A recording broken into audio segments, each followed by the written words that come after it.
DBT link বর্তমানে এর গুরুত্বটা অনেকটাই এখন বেড়ে গেছে এই সময়ে। আর এই ডিবিটি লিঙ্কের মাধ্যমে যে কোনো সরকারি টাকা বা অনুদান এই ব্যাঙ্ক অ্যাকাউন্টে ট্রান্সফার হয়, ডাইরেক্ট বেনিফিট ট্রান্সফার। এবার কথা হচ্ছে এই ডিবিটি লিঙ্কটা কোন ব্যাংকের সাথে আছে সেটা কীভাবে চেক করতে হবে। অনেকের অনেকগুলো ব্যাঙ্ক অ্যাকাউন্ট থাকে, কোন ব্যাংকের সাথে যুক্ত আছে অনেকে জানে না, তো এটা জানার একটা উপায় আছে। এনপিসিআই, ন্যাশনাল পেমেন্ট কর্পোরেশন, এর মাধ্যমে এই ডিবিটি লিঙ্কটা কোথায় আছে সেই স্ট্যাটাসটা চেক করা যায়। তো এর ধাপগুলো আপনারা দেখুন যে কীভাবে চেক করছি, এবং আপনারাও চেষ্টা করুন। আর যদি এই ব্যাঙ্ক অ্যাকাউন্টটা পরিবর্তন করতে হয়, সেই ডিবিটি লিঙ্কটা অন্য কোনো ব্যাংকের সাথে অ্যাড করতে হয়, সেটাও আপনারা নিজে থেকেই পারবেন, বাড়িতে বসে, ব্যাংকে যেতে হবে না। সর্বপ্রথম আপনার যে ক্রোম ব্রাউজার, সেই ক্রোম ব্রাউজারটা ওপেন করে নেবেন।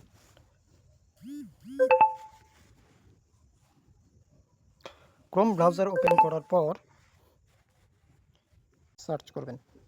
প্রথম যে ওয়েবসাইট আসবে npci.org, তাতেই ক্লিক করবেন এবং তারপর আপনার সামনে একটা পেজ আসবে। কিন্তু একটা বিষয় কি, ওই যে 3 ডট দেখছেন উপরে, সেই 3 ডটে অপশানে ক্লিক করে আপনার মোবাইলটাকে ডেস্কটপ মোড করে নেবেন।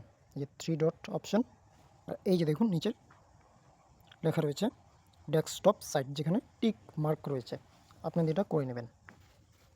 তো এবার এখানে 4টি অপশন দেখতে পারবেন, তার মধ্যে কাস্টমার যে অপশানটা রয়েছে উপরে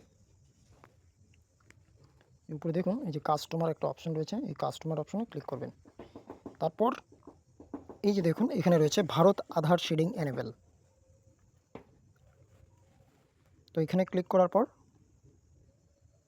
এভাবে একটা পেজ চলে আসবে, যেখানে অনেকগুলো অপশন আছে ম্যাপড স্ট্যাটাস অপশনে। এবার এখানে আপনার আধার নাম্বারটা দিতে হবে।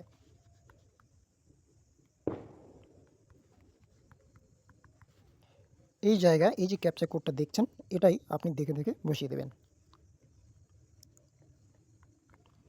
এবার দেখুন নিচে লেখা রয়েছে ক্লিক স্ট্যাটাস, এখানে ক্লিক করবেন।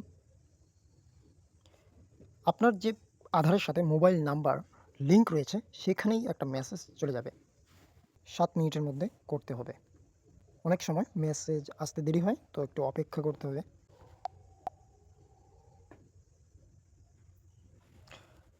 দেখুন এই যে মেসেজ চলে এসেছে, এখানে 969089, আমি এটা দেখে বসিয়ে দেব 969089। এবার কনফার্ম অপশনে ক্লিক করব।